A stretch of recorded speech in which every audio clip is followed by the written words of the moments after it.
Bismillahirrahmanirrahim. Alhamdulillahirabbil alamin wassalatu wassalamu ala asyrofil mursalin nabiyina wa habibina Muhammadin wa ala alihi washabihi amma ba'du.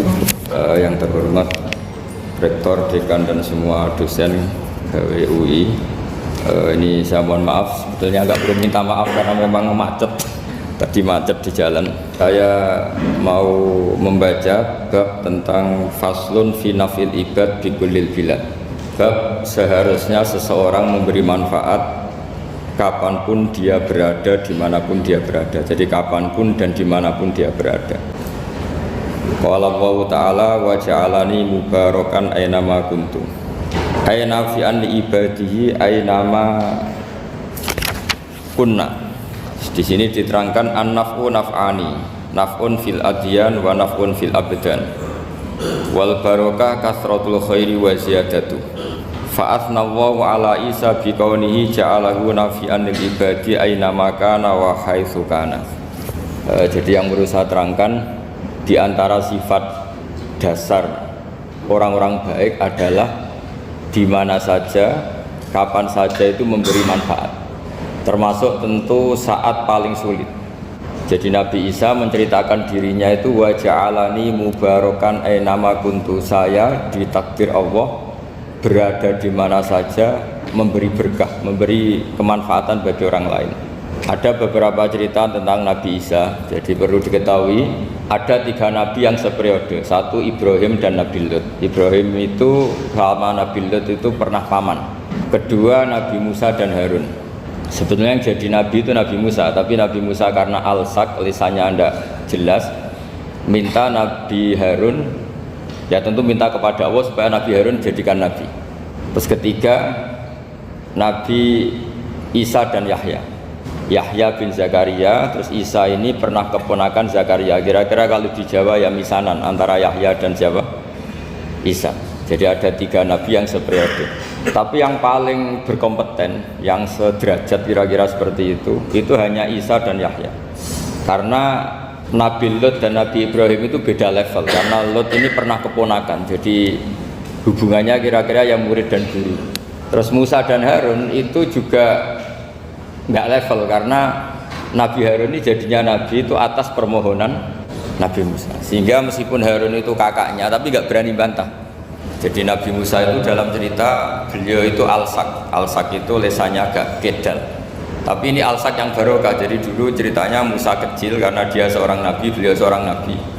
Itu kalau melihat Fir'aun itu mantelnya bukan main. Padahal kecilnya dirawat Fir'aun. Sehingga cerita mulai kecil sudah usil. Kalau melihat Fir'aun itu ya jenggotnya dipakai mainan. Terus pokoknya nakal. Lama-lama Fir'aun curiga, dasar orang Israel. Nabi Musa ini turunan Israel. Lama-lama Fir'aun itu yakin kalau itu sengaja. Akhirnya Fir'aun mau membunuh Musa. Terus kata istrinya Fir'aun, Musa itu masih anak kecil. Jadi seperti itu ya bawaan anak kecil, bukan bawaan kebencian terhadap orang Kipti, orang Mesir. Kalau dalam bahasa kitab kuno Mesir itu Egypt al-Kipti, makanya disebut Maria al-Kiptiyah. Kalau orang sekarang bilang Egypt itu bahasa kunonya Mesir itu al-Kiptiyah. Nah, memang secara bahasa Arab Mesir itu gak mungkin, bahasa Arabnya Mesir itu gak mungkin karena Misro itu maknanya kota. Jadi kalau kamu bilang kamu kemana, ke Misro, ke kota, lah ya kota mana, ya kota Mesir, itu bisa debat kusir. Jadi ya kayak kita lah, kita sekolah di mana, di madrasah. Madrasah terjemahnya apa? Sekolah. Kemudian oleh istrinya Fir'aun ya gini saja, buktikan kalau Musa itu masih anak kecil. Masyhur itu dalam cerita dikasih bara api sama apel. Sebenarnya Musa kecil ini sudah pinter mau milih apel.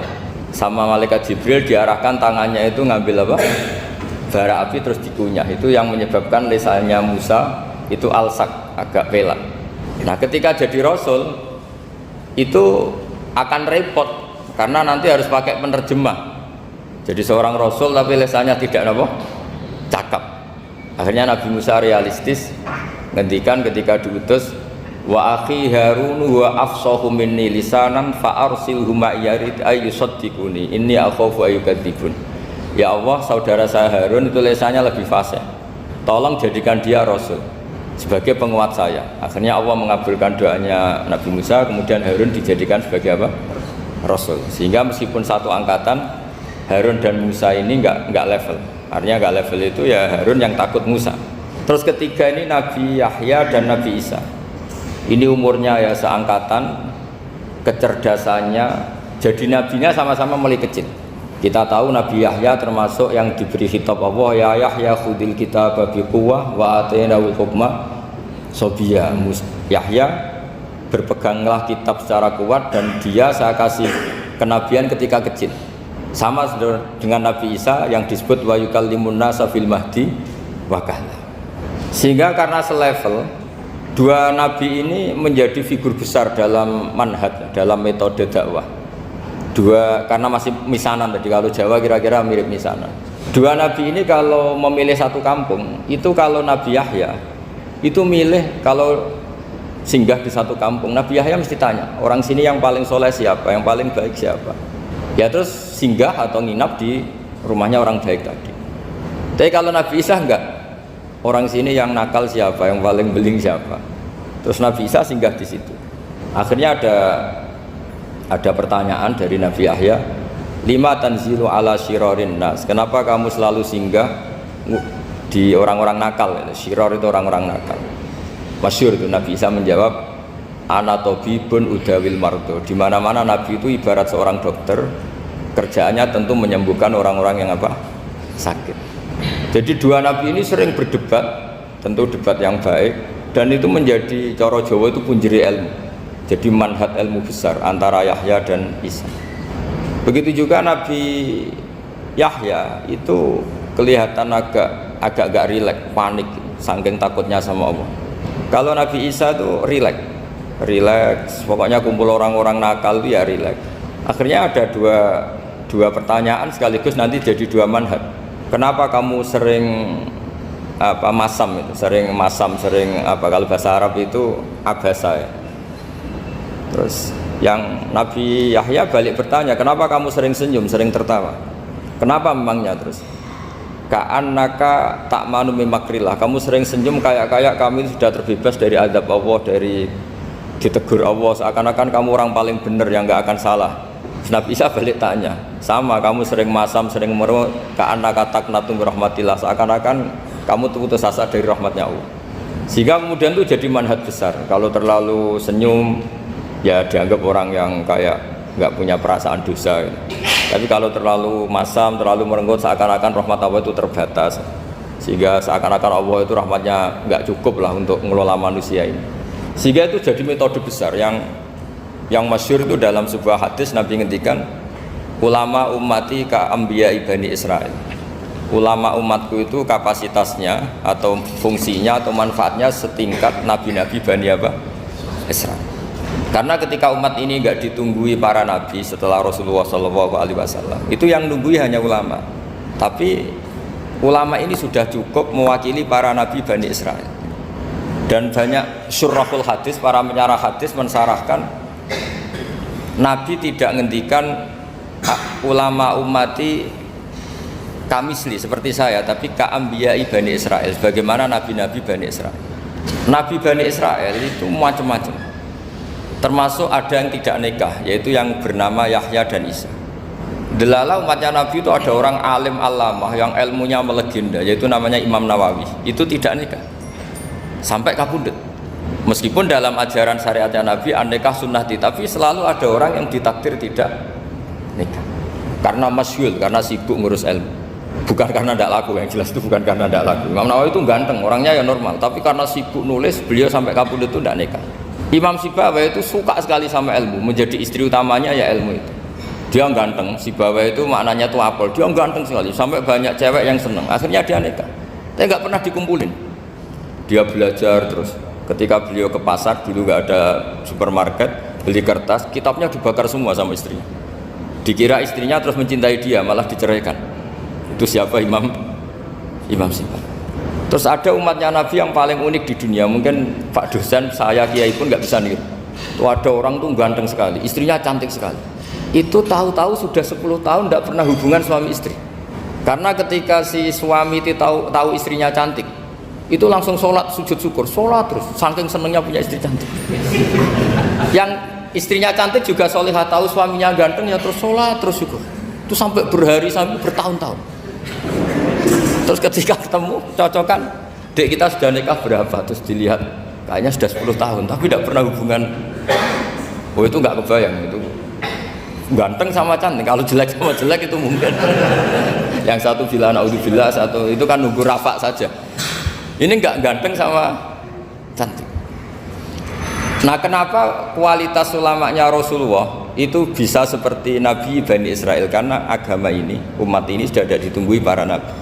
Sehingga mau tidak mau kualitas ulama, alhamdulillah barokahnya Nabi itu berkualitas kayak nabinya Bani Israel. Nah ini penting sekali saya utarakan supaya dicek saja. Kalau kita nggak percaya dicek saja dalam hadis-hadis sahih. Misalnya begini, ketika Nabi memenangkan perang Badar itu ada Asra Badrin, tawanan-tawanan perang Badar. Nabi suka musyawarah, suka rembukan. Ya Abu Bakrin, menurut kamu tawanan ini diapakan? Kata Abu Bakar, hum asyiratuka, mereka itu keluarga engkau, orang-orang Quraisy. Ya dibebaskan saja, pakai tebusan. Nanti uang itu kita kelola supaya jadi penguat Islam, dan orang-orang ini merasa utang jasa karena harusnya dibunuh tapi kita bebaskan. Terus tanya, bagaimana kamu ya Umar, menurut kamu?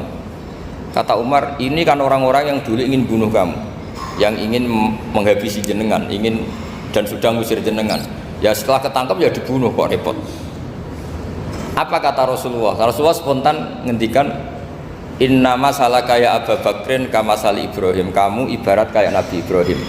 Izqala faman tabi'ani fa innahu minni wa man asani fa innakal ghafurur rahim. Jadi Nabi Ibrahim itu unik, melihat umat itu sesyafakoh itu. Syafakoh itu banget sayangnya. Nabi Ibrahim cara berpikir, faman tabi'ani fa innahu minni, orang yang ikut saya ya Allah pasti golongan saya, tentu layak masuk surga. Wa man asani, orang yang mendurhakai saya, fa innaka ghafurur rahim, engkau maha pengampun.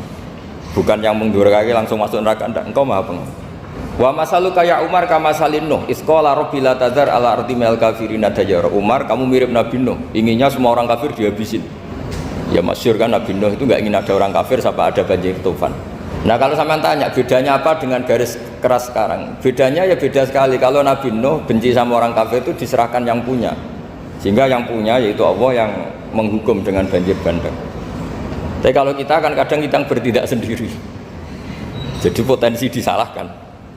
Yang jelas dalam hadis-hadis sahih, Nabi Nuh itu tidak bisa mensyafaati karena itu.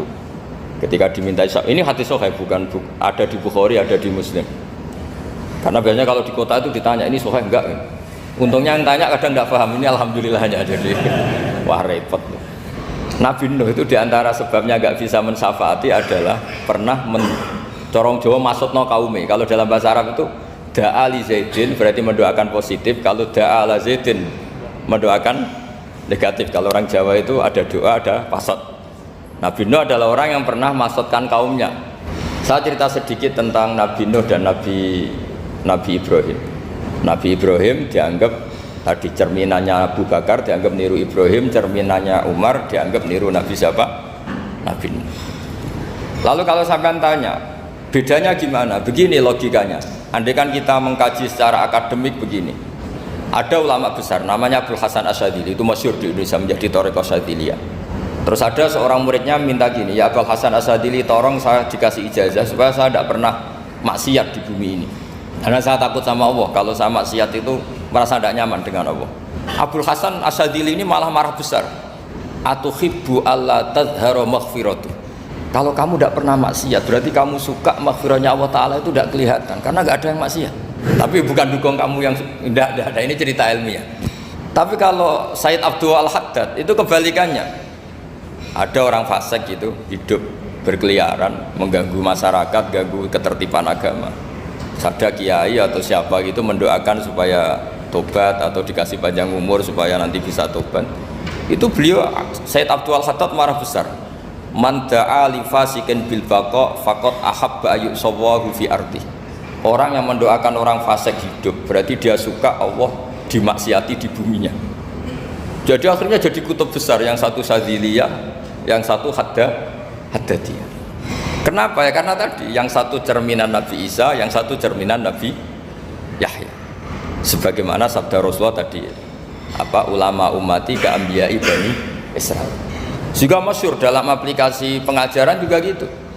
Masyhur sekali dalam kitab-kitab diceritakan kalau Said Abdul Haddad kalau ada orang sowan itu, kamu ngaji sama siapa? Sama si A gitu. Pernah nangis gak pas ngajar? Gak pernah. Udah gak terus, gak usah diterusin ngaji orang seperti itu. Hatinya atas ya, wong ora iso nangis gitu. Tapi kalau Abdul Hasan Asadili kebalikan, kamu ngaji sama siapa? Sama si A gitu. Pernah tertawa enggak kalau ngaji? Enggak pernah. Udah enggak usah ngaji sama orang itu. Orang enggak bisa syukur. Jadi itu manhaj besar. Nah akhirnya orang-orang kayak kita ini enggak jelas semua. Nangis ya bisa, syukur, guyu ya bisa. Cuma celakanya kalau kita nangis karena tidak punya uang, kalau guyu karena punya uang, itu masalahnya. Tapi kalau wali-wali dulu enggak. Kalau senyum ya karena saking yakin rahmatnya Allah itu wasiat rahmatu. Kalau nangis ya karena takut azabnya Allah. Kalau kita kan enggak, sangat-sangat materialistik. Ini yang membedakan kita. Sebenarnya nangis dan senyum itu satu keharusan karena Allah punya madharul jalal. Ketika Allah dengan sifat keagungannya, maka kita ini seorang Jawa serako bersenyum. Tapi Allah itu kadang sebagai madharul jamal, adanya satu keasikan. Sehingga yang merengut itu yang salah. Makanya dalam ilmu tasawuf, kutub wali itu hanya dua. Allah dengan madharul jalal, dengan Allah yang madharul jamal. Contoh madharul jalal misalnya gini. Ketika Nabi Musa ingin melihat Allah, saking kangennya ingin melihat Allah, Rabbi arini anzur ilaik, ya Allah saya beri hak untuk melihat engkau. Allah dengan jalalnya gini, Allah itu qadim, superior. Tentu gak layak tersentuh barang hadis itu makhluk. Sehingga ketika falam matajalla rabbuhu lil jabali ja'alahu dakka wa kharra Musa sa'iqa. Sehingga enggak levelnya, apapun hebatnya Nabi ini tetap makhluk. Sementara Allah itu qadim, enggak kuat. Makhluk yang fana ini, yang profan ini enggak kuat menampung zat yang qadim, yang superior. Sehingga gunung pun hancur, Nabi Musa pingsan. Tapi ketika Allah dengan madharul jamal itu Allah dengan keindahannya, dengan kasih sayangnya memberi hak makhluknya untuk melihat. Nah di sini ini Allah sering ngendikan wujuhu yauma idzin nadhirah ila rabbiha nadhirah. Nanti ada wajah-wajah yang di surga itu melihat saya, kata Allah. Tapi apakah betul melihat kayak saya melihat dosen, melihat Pak Rektor, melihat teman-teman? Itu tidak bisa. Karena Allah itu qadim, sehingga meskipun manusia ahlul jannah melihat Allah, tetap Allah ngendikan la tudrikuhul absar wa huwa yudrikul absar. Karena Allah dibalik jamalnya ya punya jalal, dibalik jalalnya juga punya jalal. Sehingga selalu di Quran itu diulang beberapa kali supaya proporsional. Nah kenapa ahli sunnah tetap berkeyakinan Allah bisa dilihat? Logikanya begini, fa inna kulla maujudin yasihu ayyura. Allah itu zat sing nyata-nyata wujud dan punya eksistensi. Di mana-mana sesuatu yang wujud itu layak untuk bisa dilihat. Lalu pertanyaannya gini, kenapa kita tidak bisa melihat sekarang kok nunggu di akhirat? Karena mata kita sekarang itu profan, fana. Sementara kita setelah di surga, tubuh kita didesain abadi. Ya saya ulang lagi, setelah kita di surga, semua fisik kita ini didesain abadi. Tentu karena desainnya sudah abadi, layak melihat zat yang abadi. Tapi pertanyaannya, kenapa tidak bisa ikhatoh, tidak bisa melihat sampai faham, la tudrikul absar? Karena abadi kita itu diabadikan. Sebagaimana surga abadinya diabadikan, neraka diabadikan. Sementara Allah abadi dengan dirinya sendiri, yaitu Al-Qayyum, atau dalam bahasa ngajinya qiyamuhu binafsi. Nah lalu pertanyaan, makanya Mu'tazilah itu menentang betul kalau orang di surga bisa melihat Allah. Cara berpikir Mu'tazilah, melihat itu artinya yang dilihat ada arahnya, sementara Allah terbebas dari arah. Tapi kata ahli sunnah cara berpikir tidak seperti itu. Melihat itu pokoknya tahu. Nah tahu karena mata itu karena kita ditakdir tahu itu karena mata. Sebetulnya yang menjadikan tahu itu tidak mata. Ya kalau tahu ya tahu saja, bukan harus pakai mata. Itu cara berpikir ahli sunnah wal jamaah. Jadi saya beri ya bocoran ya, kenapa mazhab ahli sunnah itu yang dipilih oleh banyak mayoritas di dunia, jumhur itu. Ahli sunnah itu dianggap pikirannya lebih orisinal. Misalnya ahli sunnah kalau ditanya, kenapa kamu melihat? Ya melihat saja. Kenapa kamu mendengar? Ya mendengar saja. Kesannya itu tidak rasional, kayak orang yang nggak pinter itu. Tapi sebetulnya itu yang benar. Jadi cara berpikir ahli sunnah itu melihat itu menjadi tahu. Menjadi tahu itu bisa karena mendengar, bisa karena melihat, bisa karena dikasih tahu, bisa karena bersentuhan. Sebab itu di Quran itu ada ayat ala ya'lamu man khalaqa, bukankah zat yang menciptakan itu menjadi tahu. Sehingga kenapa Allah itu selalu tahu? Karena Allah yang menciptakan. Kalau kamu tahu karena mata, sekali itu jauh maka kamu tidak melihat. Atau kamu sekarang buta, kamu tidak melihat. Atau tertutupi barang itu maka kamu tidak melihat. Tapi kalau kamu tahu karena kamu menciptakan, maka akan melihat terus. Misalnya saya ini tukang batu. Saya ingat betul ketika saya bangun Monas, itu pulpen saya tak tanam di dalam Monas. Saya ingat betul kalau pulpen saya warnanya putih, tak tanam di Monas 2 meter dari pondasi. Setelah saya pulang ke Jogja ditanya, di dalam Monas ada apa? Ada pulpen, posisinya 2 meter dari pondasi. Kenapa saya tahu? Karena saya yang menciptakan. Nah, karena menciptakan ini sehingga tahu saya akan terus menerus. Tapi kalau tahu karena mata, sekali barang itu tertutupi, nggak tahu. Misalnya saya tahu jenengan karena dekat sekali jenengan kemana-mana saya sudah tidak tahu.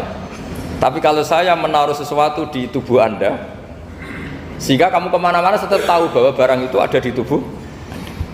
Nanti kalau ada yang protes, tapi bisa saja Gus barang itu dicuri orang kemudian Anda tidak tahu. Yang menjadi tidak tahu karena saya sudah tidak menciptakan suasana itu. Selagi saya yang menciptakan, maka akan tahu terus. Nah, tapi karena Allah ini menciptakan semua yang ada di bumi, maka Allah tahu terus. Jika Allah tahu cara bikin kuman, terus tahu bahwa manusia itu punya kuman, kumannya punya organ, organnya juga punya kuman. Gak kebayang. Kamu bayangkan kayak, makanya Allah itu kalau cerita sederhana, innallaha la yastahi ayyadriba mathalam ma ba'udatan fama fawqaha. Allah itu tidak malu bikin perumpamaan nyamuk, karena nyamuk itu lebih dahsyat timbang gajah. Para pematung itu disuruh bikin gajah masih mampu, bikinkan patung gajah mungkin masih sanggup. Tapi kalau tak suruh bikin patung nyamuk, nggak usah bikin hidup, patungnya saja sekecil itu. Padahal nyamuk kecil itu punya organ tubuh. Lalu bikinnya organ tubuh nyamuk itu kayak apa sih? Organnya punya kuman, kumannya punya organ, organnya juga punya kuman. Sehingga orang-orang alim itu baca nyamuk itu lebih jadi ayat Allah ketimbang melihat dinosaurus. Tapi sekarang orang itu nggak tertarik ceritanya. Jadi beda perasaannya orang alim sama orang awam. Kalau orang awam tuh melihat mukjizat kan yang dasar-dasar kayak dinosaurus, gajah, wow gitu. Kalau orang alim nggak, malah melihat nyamuk. Nah, kealiman seperti itu terjaga di umatnya Muhammad, di umatnya Rasulullah Muhammad SAW. Karena ketika umat ini nggak ditumbuhi para nabi, itu Allah menjamin Muhammad, ulama umatmu nanti punya kemampuan seperti nabi. Tentu tidak dalam keutamaan ya, keutamaan tentu nggak sekelas sama nabi. Kenapa itu terjadi? Karena tadi para nabi ini mewakili sekian karakter. Kalau kita sangat mencintai Indonesia, maka kita akan tegas siapapun yang ingin menghancurkan Indonesia. Itu kira-kira cerminan Nabi Nuh. Kalau kita sangat mencintai Allah, maka kita akan benci sebenci-bencinya sama orang yang mendurhakai Allah. Tapi masalahnya, Allah yang kita cintai itu memaklumatkan diri kalau bersifat Ghafur, pengampun. Jika kalau kita terlalu kasar, ini kan yang kita cintai bersifat Ghafur kok kita kasar. Di sini Nabi Ibrahim, beliau sangat mangkel sekali sama yang durhaka sama Allah. Tapi mau mangkel gimana? Zat yang mengajarkan itu bersifat Ghafur. Maka kita mau tidak mau. Makanya ada riwayat mengatakan takhallaku bi akhlaqillah, kamu bertata krama kayak akhlaknya Allah. Akhirnya ya sudah, kita mau apa coba? Kira-kira kalau kamu mencintai seseorang, itu potensinya kan dua, protektif. Ada telepon, itu dari siapa? Cewek atau cowok? Protektif. Itu bukti cinta atau bukti suudon kan tidak tahu. Tapi misalnya kamu cinta perempuan terus WA-an sama lelaki gak apa-apa, jalan sama lelaki gak apa-apa, sama masa lalunya pacarnya juga gak apa-apa. Itu cinta apa pembiaran? Kan sama-sama gak jelas. Nah kira-kira mencintai Allah itu kira-kira analoginya seperti itu. Kalau yang satu protektif, Allah harus zat satu-satunya yang disembah, gak boleh didurhakai, gak boleh dikhianati, sehingga ini sangat keras sekali. Nah, ini Nabi Nuh. Di sini ada Nabi Ibrahim, karena orang yang zat yang kita cintai bersifat Ghafur. Jika kalau kita terlalu tegas, beda dengan sifatnya Allah yang bersifat Ghafur. Nah umatnya Nabi seperti itu mulai dulu. Ada yang moderat, ada yang keras, ada yang setengah keras, setengah moderat. Ada yang ngambil sikap, oh udah mangan turu, ngenteni mati. Nah, itu lebih baik itu timbang punya ijtihad tapi gak jelas, mendingan. Itu ada riwayatnya. Suatu saat ibadah akhir umatku terbaik adalah tidur. Maksudnya tidur itu gak ngambil sikap, masyhur itu. Saya beri riwayat yang ada di Bukhari Muslim. Satakunu fitanun Al-qaid fiha khairun nal qaim wal qaim fiha khairun nal masyi wal masyi fiha khairun nasai. Nanti di akhir zaman tuh banyak fitnah, kata Rasulullah, yang duduk lebih baik ketimbang yang berdiri, yang berdiri lebih baik ketimbang yang jalan biasa lebih baik ketimbang yang jalan bergegas.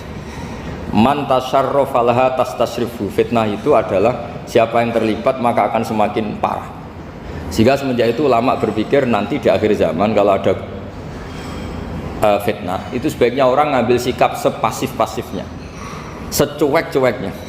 Jadi semua syurahul hadis sepakat makna hadis ini apa? Orang disuruh sikap secuek-cuek.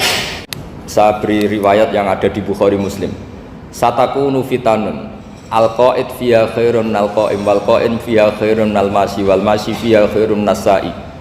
Nanti di akhir zaman tuh banyak fitnah, kata Rasulullah, yang duduk lebih baik ketimbang yang berdiri, yang berdiri lebih baik ketimbang yang jalan biasa lebih baik ketimbang yang jalan bergegas.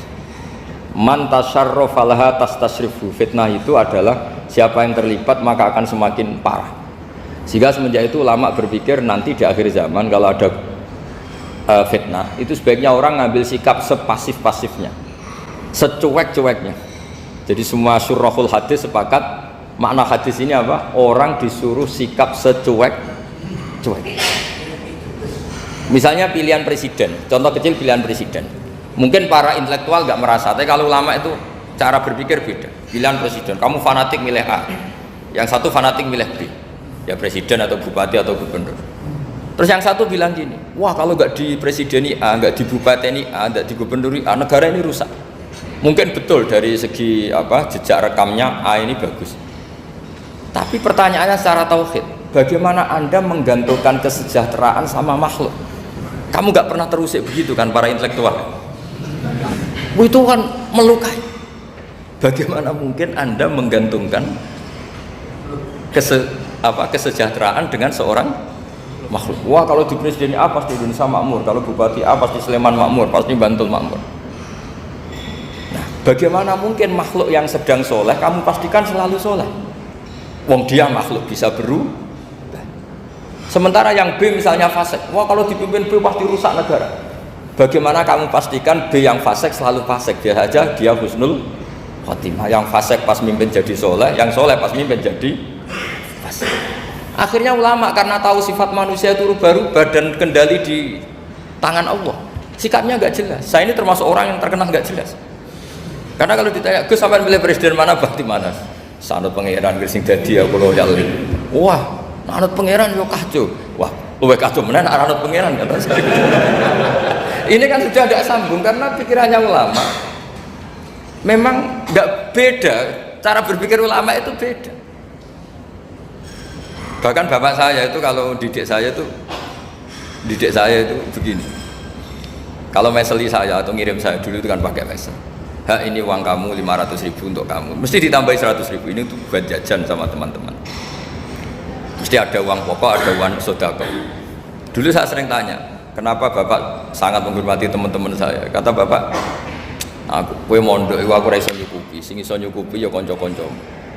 Ternyata betul, rata-rata anak kuliah atau anak mondok uang pribadinya kan 8 hari dari dikirim sudah habis.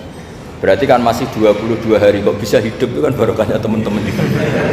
Malah yang agak beling itu 1 hari sudah habis, berarti ada 29 yang bergantung sana sini. Sehingga Nabi dulu cara ngendikan tuh unik. Kata Nabi, da'un nasa yarzuqu wahu ba'duhum ba'duh. Manusa barno wae, engko saling memberi rezeki. Ketika ada collab, Medina itu pernah collab, terus sekarang pernah defisit itu. Beberapa pakar ekonomi datang ke Rasulullah, ya Rasulullah, sa'ir, tolong dikasih harga standar. Tapi apa jawabannya Nabi? La tusairu fa inna Allaha huwal musair. Kamu jangan kasih harga, Allah sendiri yang menentukan harga itu. Terus kata Nabi, kenapa engkau begitu ya Rasulullah? Ini negara harus ditentukan harga karena gini-gini. Kata Nabi, saya tidak ingin ketemu Allah dalam keadaan dolim. Tapi ini tentu di teori ilmu modern ini masalah. Tapi menurut orang modern. Tapi kalau menurut ilmu hakikat itu nggak akan masalah. Misalnya, kenapa Nabi tidak menentukan harga dalam keadaan negara seperti itu? Jawabannya pakar-pakar hakikat. Ya saya ulang lagi, pakar-pakar hakikat begini. Misalnya ada orang menimbun supaya nanti harganya mahal. terus ditimbun terus sampai nunggu harganya mahal. Lama-lama dia sadar kalau timbunannya nggak ada gunanya karena ternyata orang nggak beli.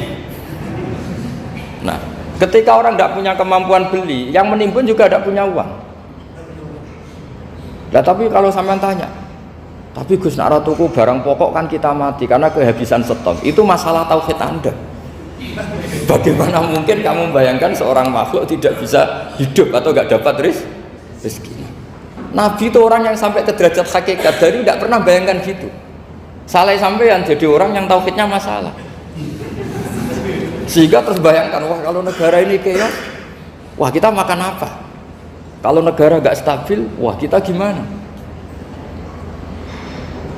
Itu tidak bisa seperti itu. Dulu ketika kita dijajah Belanda, itu kiai-kiai kita, Mbah Hasyim Asy'ari, Mbah Ahmad Dahlan, mondoknya di Mekah. Sampai alim alamah, dua beliau, Mbah Hasyim sama Mbah Ahmad Dahlan itu ngajinya sama-sama Syekh Khotib Minangkabau. Cuma Mbah Hasyim lebih menekuni ke Syekh Mahfud Termas, yang satu menekuni Syekh Khotib Minangkabau. Jadi dua beliau itu ngaji di guru yang sama.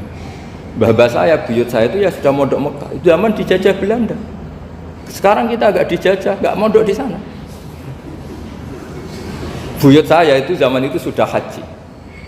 Buyut kelima saya itu dulu kalau ingin cari tempat yang teduh itu masuk ke gua. Itu masuk gua itu hanya kepalanya saja, kakinya masih di luar. Karena gua di Arab tidak seperti gua di sini. Kalau gua di sini kan orang bisa masuk semua. Kalau gua Arab kan hanya celah-celah batu-batu besar. Sehingga ketika Rasulullah hijrah ke Madinah, singgah di gua Sur, kata Abu Bakar gimana? Andai kan yang ada orang kafir di depan gua, kata Abu Bakar gimana? Andai kan mereka melihat kakinya pasti melihat kita. Karena gua di sana itu satu tubuh tidak bisa masuk penuh. Kalau gua di sini kan ada yang mobil saja bisa masuk. Nah itu bahasa saya kalau mau istirahat itu masuk gua, separuh badan di dalam gua, separuhnya masih di luar. Nah sekarang terus kita bilang, wah kalau kita negara tidak stabil kita haji kemana? Dulu zaman dijajah Belanda ya kita bisa haji. Soal kebahagiaan, nenek moyang pulau jenengan tuh anaknya banyak, dijajah Belanda, jajah Jepang ya nyatanya anaknya banyak-banyak. Itu kira-kira bahagia apa enggak? Nah artinya gini ya, tentu kita tidak ingin dijajah itu tentu ya, tapi kita ini selalu latah. Wah kalau ekonomi jatuh kita makan apa? Kalau kita dijajah kita tidak perlu seperti itu. Rahmatnya Allah Ta'ala itu akan adrokatna. Rahmatnya Allah Ta'ala akan menemukan kita apapun kondisi kita, apapun keadaan kita. Ini cara berpikir tauhid. Sehingga Nabi itu tidak pernah bayangkan umatku narata tunggoni piye, ditunggoni Allah. Sehingga masyhur dalam hadis-hadis sahih, la tazalu ta'ifatun min ummati dhahirina 'alal haq la yadurruhum man khadalahum wala man khalafahum wala man nawa'ahum. Selalu di umatku ada kelompok-kelompok yang selalu membela kebenaran dan tidak akan terkalahkan oleh kesesatan di akhir zaman. Kenapa? Cara berpikir orang tauhid itu sederhana begini. Allah menamakan dirinya Al-Hadi, penunjuk jalan. Dan sifat Allah pasti nafidah karena Allah tidak terkalahkan. Sama seperti Allah menyifati dirinya Ar-Razzaq, Ar-Razik yang memberi rizki. Maka orang segoblok apapun, selumpuh apapun, selemah apapun tetap dapat rizki. Sama, Allah mensifati dirinya Al-Hadi, memberi petunjuk. Maka zaman serusak apapun orang tetap dapat petunjuk. Sehingga kita tidak perlu khawatir, wah nanti zaman kalau sudah rusak nasib Islam gimana? Ya coba sekarang nasib Islam gimana? Ya baik-baik saja. Dulu ditunggoni wali songo ya banyak orang Islam, sekarang nggak usah wali songo, ditunggui dosen-dosen yang ngajar aja nunggu digaji. Kiai pidato ya ada yang beri salam tempel. Itu kalau nuruti definisi ikhlas itu tidak ada masuk. Tapi meskipun demikian agama juga jalan. Kenapa agama ini jalan? Karena Allah Al-Hadi, penunjuk jalan. Ketika Allah mensifati dirinya penunjuk jalan dan sifatnya Allah pasti nafidah, pasti terjadi. Karena Allah tidak pernah gagal.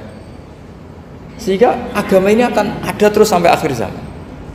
Coba Amerika kayak apa, Islamfobia. Di Amerika tambah lama tambah banyak Islam, Eropa juga gitu, Australia juga gitu. Andai kan nuruti teori sosial, sudah dunia sudah materialistik kayak gini, orang dohirnya itu akan meninggalkan agama. Nyatanya enggak juga. Saya pernah di Korea seminggu, itu di negara ateis. Itu TKI ke sana tuh nyari uang. Ternyata ya kepikiran bikin masjid, bikin komunitas Islam. Coba siapa yang menggerakkan hati itu? Hanya Allah Subhanahu wa Ta'ala. Ya, jadi cara berpikir tauhid saya ulang lagi, saya mohon sekali di pengajian ini saya cerita wajah alani mubarakan aina ma kuntu. Jadi cara berpikir sekian nabi, terus kita punya karakter tertentu, kita milih nabi ini itu sah. Karena ulama ummati ka ambiyai bani Israel. Ulama umatku itu ibarat kayak nabi bani Israel. Jadi ada yang milih tadi seperti Nabi Isa fokusnya ngurusi orang-orang nakal. Itu juga bagus karena di mana-mana nabi itu seperti dokter. Tapi Nabi Yahya hanya berkawan sama orang-orang soleh. Kita tahu berkawan orang fasik itu resiko ketularan. Iman pas-pasan wae kancane nang fasik kan taqabbalallahu minna minkum gitu. Wong kamu sendiri tidak sehat-sehat amat berteman orang penyakitan kan bahaya. Tapi kalau kamu sebagai dokter kok hanya berteman orang sehat, lalu kamu penelitiannya gimana? Masa saya dokter spesialis pernah penelitian semua orang sehat saya pernah saya teliti. Itu dokter aneh apa enggak?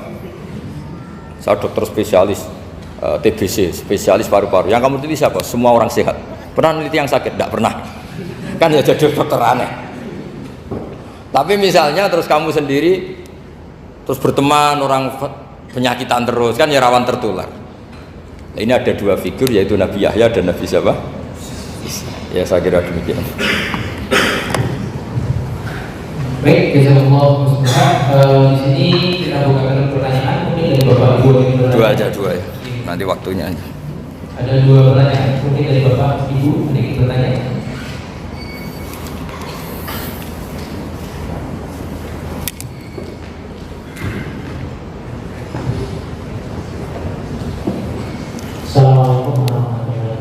Assalamualaikum warahmatullahi wabarakatuh. Saya akan bertanya sama kajian yang kemarin, Gus. Ya. Kemarin saya mengatakan bahwa kalau berdoa itu sedikit-sedikit saja, yang pokok saja gitu. Gimana? Tapi ada ulama itu. Ulang lagi Kak, kemarin mengatakan bahwa kalau berdoa nggak usah panjang-panjang, pendek aja. Tapi banyak ulama mengatakan bahwa kalau doa itu yang banyak, karena doa itu ibadah. Rukuni asdan berlaku. Terus banyak ulama itu yang mengatakan doa rukun ibadah, doa itu intinya dari ibadah. Itu gimana? Oh ya. Terima kasih. Assalamualaikum warahmatullahi wabarakatuh. Udah ini gak apa-apa di sini aja.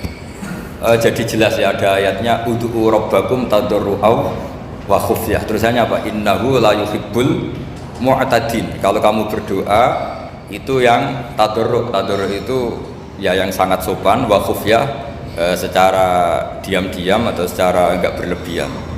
Terusannya ayat innahu la yuhibbul mu'tadin. Allah itu tidak suka orang yang melewati batas. Itu termasuk melewati batas dalam doa karena ada unsur mendikte Allah. Saya memberi contoh tadi.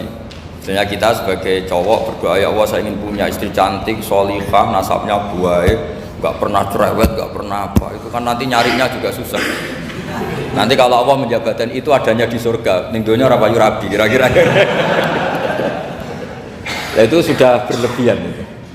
Terus kalau ada ulama mengatakan doa itu mukhul ibadah, itu maksudnya gini, doa itu bukti kita minta itu bukti kita lemah. Nah merasa lemah itu sudah bagian dari ibadah. Makanya masyhur itu syairnya Abdul Al-Haddad itu, fadu'ai wabdihali dalilun li fiftikori itu.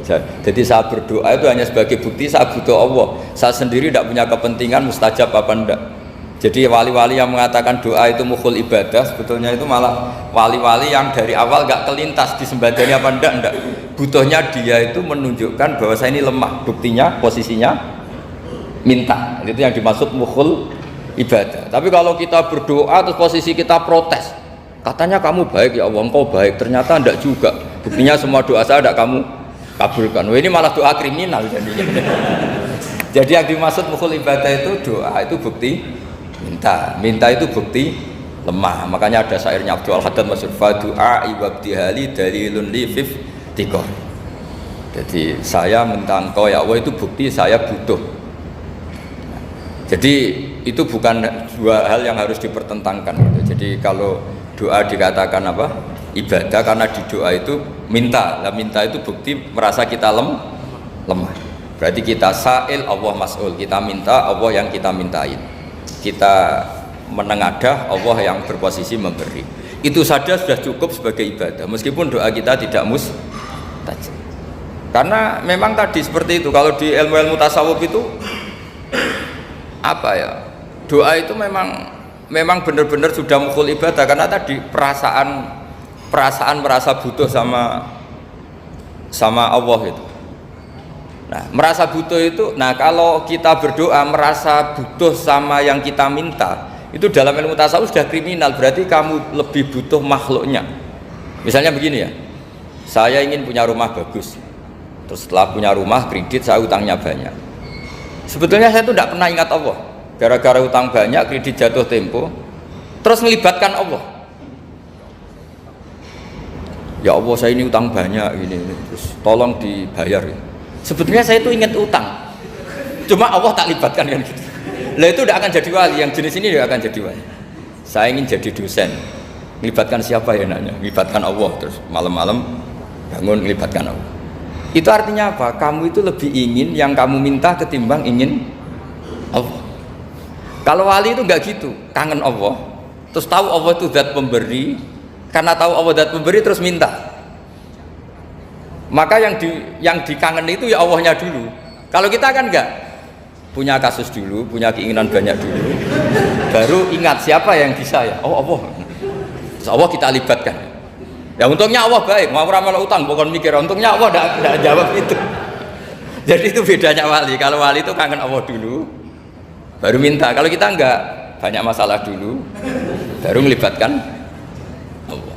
Nah yang jenis ini tuh bahaya, kalau nggak disembadani mesti ngomel ya. Gusti katanya kalau yang minta kamu kabulkan, ternyata ini enggak. Nanti kalau Allah jawab, kamu itu tidak kangen saya, kamu itu kangen uang, kangen perempuan cantik yang kamu inginkan, terus kamu melibatkan saya. Urusannya apa saya dengan itu? Pak, makanya tidak usah nuntut karena awalnya sudah salah. Ya saya kira itu ya. Jadi ada ayat apa? Ud'u rabbakum tadarru'aw wa khufyah, terusannya apa? Innahu la yuhibbul mu'tadin. Itu di semua tafsir dikatakan Allah gak suka orang yang berlebihan dalam doa.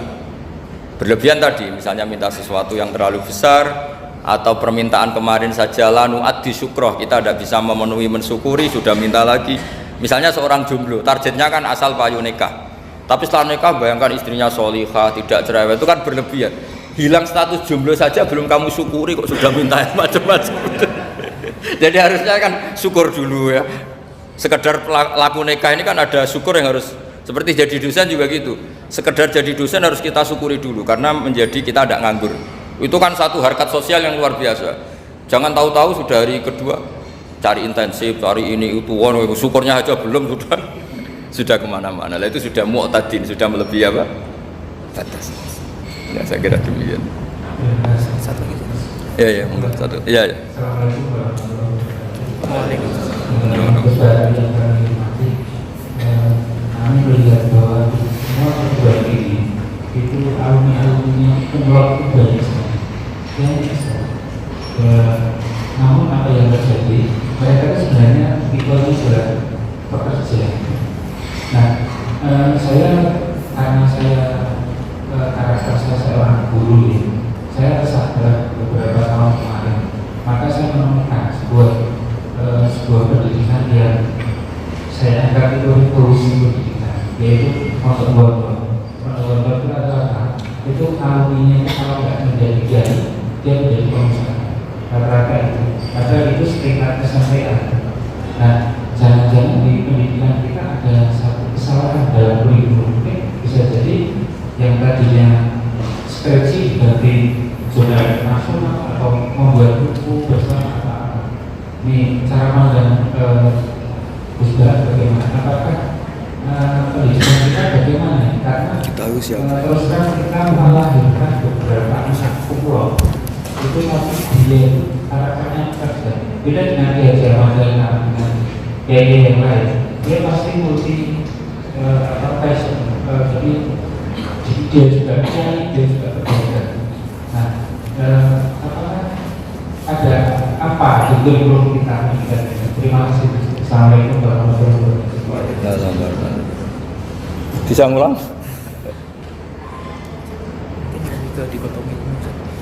Jadi begini ya masalah pendidikan ya. Kalau saya jawab pakai ilmu hakikat saja karena ini keahlian saya. Sebetulnya begini ya, kalau misalnya itu ya subjektif juga, misalnya bilang rata-rata alumni pondok ini sukses, alumni kampus ini sukses, yang ini tidak sukses, itu satu pasti subjektif. Karena biasanya yang diterkenalkan ya yang sukses-sukses. Saya punya tetangga dari pondok yang Anda sebut itu kebetulan tidak sukses semua. Itu jantogo saya sampai ngeluh, Gus. Saya ini gimana kok? Ya sudah seperti itu kan subjektif ya. Tapi menyangkut pendidikan itu begini ya, menyangkut hasil dari pendidikan itu. Andai kan kita bicara ilmu hakikat, misalnya kita mondok gitu ya. Mondok kemudian jadi orang miskin, jadi orang yang menurut orang banyak tidak berguna di masyarakat. Ternyata kita ini orang yang kelihatan tidak punya karir, tapi kalau malam sujud sama Allah. Punya anak niat memperbanyak orang sujud, terus punya ibu yang sakit-sakitan kita rawat. Meskipun kita tidak jadi dosen, tidak jadi menteri, tapi indah Allah itu luar biasa karena berstatus ngerawat ibu, ngerawat anak, ngerawat istri. Nah Islam itu datang dengan jargon-jargon seperti itu, sehingga Nabi kalau muji itu ada Uwais Al-Qarni, ini orang yang luar biasa. Ternyata dia itu punya ibu lumpuh yang kalau kemana-mana harus digendong. Ketika tetangga-tetangganya berhasil sowan Rasulullah, itu Uwais Al-Qarni tidak bisa karena setiap ibunya dipamitin mau sowan ke Rasulullah itu sama ibunya nggak boleh. Tapi apa yang terjadi? Justru dipuji-puji Nabi sebaik-baiknya kurun itu waktu adalah kurun yang ada Uwais Al-Qarni. Saya punya teman, ini kisah nyata, saya berkali-kali ngisi ngaji di komunitas ulama.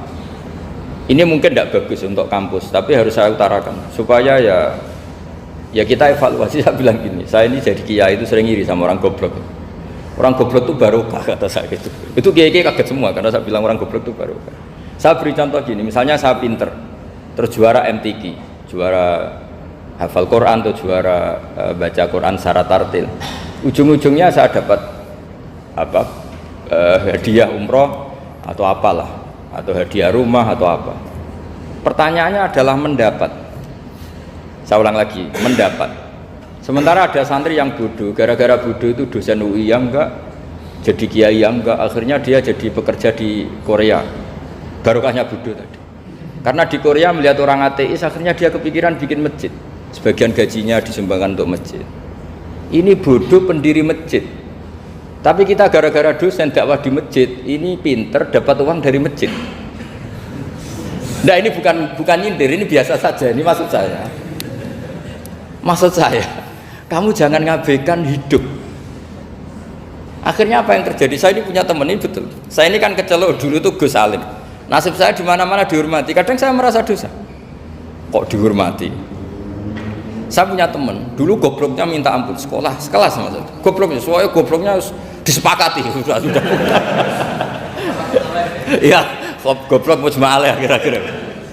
Singkat cerita dia itu hidup di pedalaman Kalimantan sekitar tahun 92. Dulu kan biasalah di dalam hutan itu pasti ada penebangan hutan macam. Dia ada bosnya, yang jelas dia ada bosnya. Saya yakin juga agak kriminal karena dia tidak yang illegal logging. Pokoknya ditakdir dia hidup di tengah hutan ikut orang. Setelah itu dulu nggak ada HP, sering kirim surat ke saya, Gus, saya ini hidup di tengah hutan, tapi saya ini Muslim pernah mondok. Kalau nggak bikin Jumat itu nggak enak. Bikinlah dia Jumatan. Nah karena dia pernah ngaji fikih Syafi'i, kalau Jumatan nggak ada orang 40 itu harusnya zuhur tidak Jumatan. Tapi orang yang kerja di situ tidak mau. Wong dino Jumat kok zuhuran loh Pak. Kalau dino Jumat ya Jumatan ya. Tanya saya, Gus itu kalau ada kaulnya enggak supaya Jumatan ndak orang 40 sah. Singkat cerita dia lama-lama jadi pendiri masjid di situ. Dia punya sedikit gaji ya dipakai masjid, punya sedikit tanah diwakafkan untuk masjid. Artinya apa? Indah Allah ini banyak orang bodoh, ternyata di komunitasnya dia muassis, pendiri, pemberi. Sementara kita yang kecelok pinter, dapat umroh, dapat bonus. Kira-kira nanti kita ketemu Allah, kamu pernah nyumbang Islam apa? Yang bodoh jawab, oh nanti Gusti bikin masjid di pedalaman. Kita yang pinter. Kayaknya kalau memberi enggak lah Gusti, reputasinya mendapat. Nah artinya gini, kita jangan mengukur. Makanya Rasulullah itu punya sisi unik. Ini mungkin pelajaran bagi kita semua.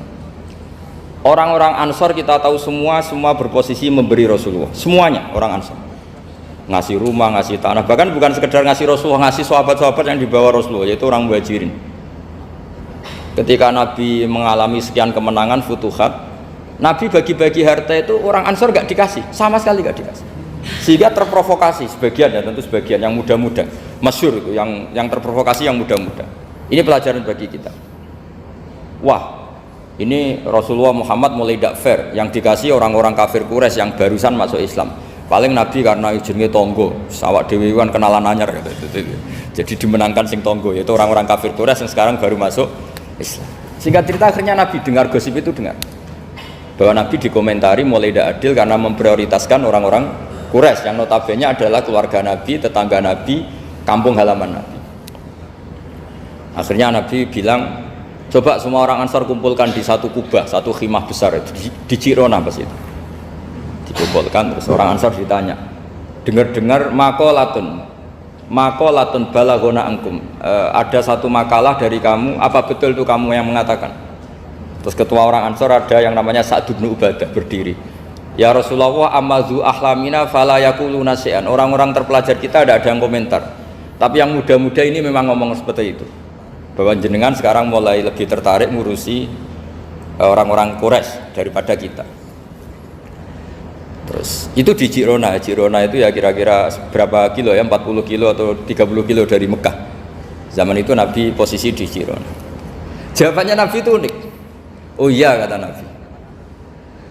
Apa yang dikatakan Nabi? Saya ini Rasulullah, nanti kamu pulang bersama saya. Tapi orang-orang ini, orang-orang Bedui ini, setelah saya kasih kambing, saya kasih unta, mereka pulang. Ama tardona ayarji annasu bisyati wal ba'ir wa tarjiuna antum bi Rasulillah. Kamu ini nanti mendapat saya ini nanti ikut pulang kamu ke Madinah. Berarti kamu mendapat saya, afdalul khalqi, orang terbaik di dunia, mendapat sayyidun nabiyyin. Tapi orang-orang yang setelah saya kasih uang itu pulang. Artinya gini, kamu berorientasi mendapat saya apa mendapat uang? Nangis semua orang Ansor, enggak Gusti ya sudah mendapat jenengan saja duit gak Ternyata Nabi itu mentertawakan sama nyun sewu A'rabul Arab, orang-orang Bedui Arab. Ya Rasulullah, ini baru Islam, tolong diservis dong, namanya mu'allaf. Saya baru Islam, tolong diservis toh. Ya Rasulullah, ya sudah kamu ngambil unta ini, diambil pulang. Yang satu minta kambing, diambil pulang. Terus kata Nabi, kowe seneng duwe kelakuan ngono, ketemu Nabi ra tertarik ngaji. Bartuk duit mulai bartuk duit. Sementara kamu mendapat saya. Intinya Rasulullah ingin mengajarkan ke orang-orang Ansor, kamu dulu tuh heroik. Posisinya memberi untuk Islam, maka heroik kamu tidak akan saya batalkan.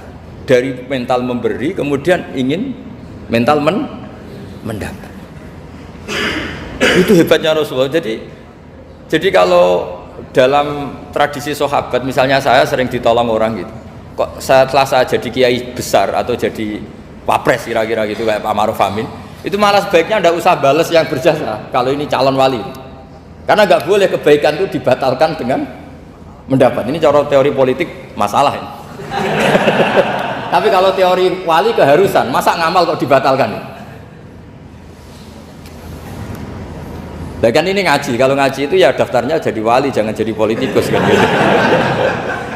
Jadi ibarat kita, coba sekarang banyak kampung itu geger kan gara-gara itu. Wakifnya masjid itu ikhlas tanah untuk masjid. Lu anak cucunya kok terus ambisi jadi imam, jadi pengurus takmir, padahal tidak layak. Mereka mungkin tidak alim, tidak soleh. Ini kan terus gak fair, wakifnya ikhlas, siapa aja ngelola boleh asal kompeten, anak cucunya tidak ikhlas. Nabi itu nggak mau. Jika masyhur orang Ansor itu ketika Nabi menawarkan, kita sekarang sudah futuhat, apa harta yang kamu kasihkan muhajirin tak kembalikan, sekarang negara mampu. Tidak ya Rasulullah, kita tidak akan mengambil sesuatu yang sudah kasihkan lillahi ta'ala. Orang muhajirin juga sama, ketika di Jirona di Mekah, ini Mekah sudah kita taklukkan, tanah-tanah yang sekarang dikuasai orang kafir, yang dulu kamu tinggalkan lillah, sekarang bisa kamu ambil lagi karena sekarang Mekah sudah dikuasai Islam. Kata orang muhajirin apa? Kita tidak akan mengambil sesuatu yang sudah kita kasihkan lillah. Jadi kamarnya malu, yang kita lama sekali bermental memberi, kemudian kita sekarang ingin bermental mendapat. Artinya gini, kalau jenengan mengukur kegagalan itu orang-orang bodoh itu barokahnya luar biasa. Coba kalau semua orang pinter misalnya, kayak saya, kayak Pak Rektor misalnya, itu bingung masyarakat. Barokahnya orang bodoh di tengah-tengah pasar ada konsultan, Barokahnya dokter-dokter yang bijinya tidak pati bagus, akhirnya di pedalaman ada dokter. Gara-gara prestasi pas-pasan di pedalaman. Coba kalau prestasinya kelas A semua, mungkin sudah hidup di Jerman semua. Indonesia bisa kurang stok penyuluh. Jadi pertanyaan jenengan tadi, ya tadi kalau saya disuruh jawab dengan ilmu hakikat, Allah merencanakan ini sudah luar biasa. Orang digawe pinter, setengah goblok. Ini semuanya kalau ilallah wa fillah itu semuanya barokah. Karena tadi nggak bisa bayangkan. Andai kan tidak ada santri sing rapati pinter itu di pedalaman Kalimantan itu tidak ada yang jadi dai. Oh kalau pinter nggak mau, pasti nggak mau. Barokahnya goblok tadi. Sampai saya ini tahadus bin nikmat. Sampai mereka bilang gini, sekarang kan ada telepon, sering telepon saya, Gus, jenengan jangan mati dulu. Karena kalau jenengan mati kita jadi kiai juga selesai. Karena mereka tuh nggak pinter tapi jadi kiai di Papua, di pedalaman mana-mana. Itu kalau ditanya halal haram sudah bisa. Mau ngerti nak sholat itu madem mulon itu aja. Jadi setiap ada pertanyaan hukum mesti telepon saya. Kadang tamunya nunggu, Gus jawab saiki mati nak rabu jawab. Karena tamunya nunggu. Ya karena tadi dulu di pondok nggak pinter, misalnya tahu hanya gini dok, perempuan kalau datang bulan nggak boleh sholat. Dia nggak tahu detail-detailnya, misalnya ada perempuan yang mustahadah, berhari-hari selalu keluar darah berbulan-bulan. Nah ngajinya belum sampai sana. Kalau kita kan sampai sana. Oh gini, kalau adatnya perempuan tadi hanya 6 hari haid, maka yang 7 berikutnya namanya mustahadah, sudah mulai sholat, mulai puasa normal karena ini penyakit, bukan kategori haid. Nah dulu ngajinya tidak sampai situ. Jika kalau ada yang tanya ditunggu, Gus ini ada perempuan keluar darah terus kita harus gimana ini? Sholat enggak? Oh, ilmunya enggak cukup dia untuk jawab seperti itu. Karena tapi tadi ya saya ulang lagi ya, jadi jangan pernah mengabaikan orang-orang bodoh. Orang bodoh itu ya barokah, tapi enggak perlu ada gerakan jadi bodoh ya, enggak perlu. Digerakkan bodoh itu pasti mayoritasnya, alhamdulillah sekali. Akhirnya berkah itu ada di mana-mana. Loh itu betul. Pokoknya kita ngaji itu apa yang masyhur itu Rabbana ma khalaqta hadza batila. Semua yang diciptakan Allah pasti ada guna. Ya ini memang ilmu agak aneh bagi kalangan akademisi, tapi kan sampean mengundang saya untuk ngomong ilmunya kiai. Kalau saya jawab pakai standar intelektual kan saya namanya basa-basi. Itu tidak bagus dalam ilmu Islam. Mudahana itu tidak bagus. Karena ini keahlian saya di ilmu hakikat, ya saya jawab secara ilmu hakikat. Terus itu pernah saya diceritani Pak Bintang Pamungkas itu cerita. Gus Dur juga pernah cerita, banyak yang sejenis itu cerita. Gus Dur kan orang sukses di Jakarta, itu matur nuwun sama keluarganya yang adiknya yang jadi biasa-biasa saja. Karena akhirnya ada yang ngrumat ibunya.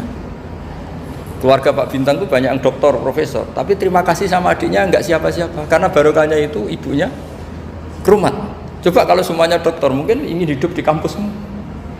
Kiai juga gitu, kalau ada kiai top biasanya punya adik yang nggak pati top, dan kiainya top bisa kemana-mana karena ada adiknya yang nggak top yang rumah ibunya, rumah tanahnya.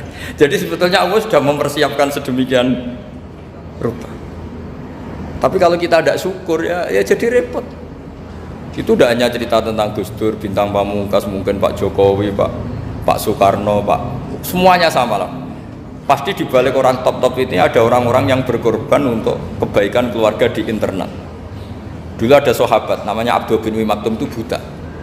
Itu tidak pernah ikut perang karena buta. Tapi setiap Nabi perang itu yang jaga Madinah itu Abdul bin Umi Maktum. Tapi terus jangan bilang orang barokah buta ya, tidak usah gitu. Pokoknya saya ceritain Rabbana ma khalaqta hadza batila, bahwa engkau ya Allah yang kau ciptakan ini tidak ada yang nggak ada guna. Kira demikian. Assalamualaikum warahmatullahi wabarakatuh. Oke, baiklah teman-teman semua, sedulur-sedulur ngaji Nahdlatul Ulama, itulah reaction ngaji kita bersama dengan Kiai Haji Bahauddin Nur Salim atau Gus Baha, yang mana Gus Baha pada ngaji kali ini itu ada di Pondok Pesantren LP3IA Narukan Rembang, dan itu merupakan pondok pesantrennya Gus Baha.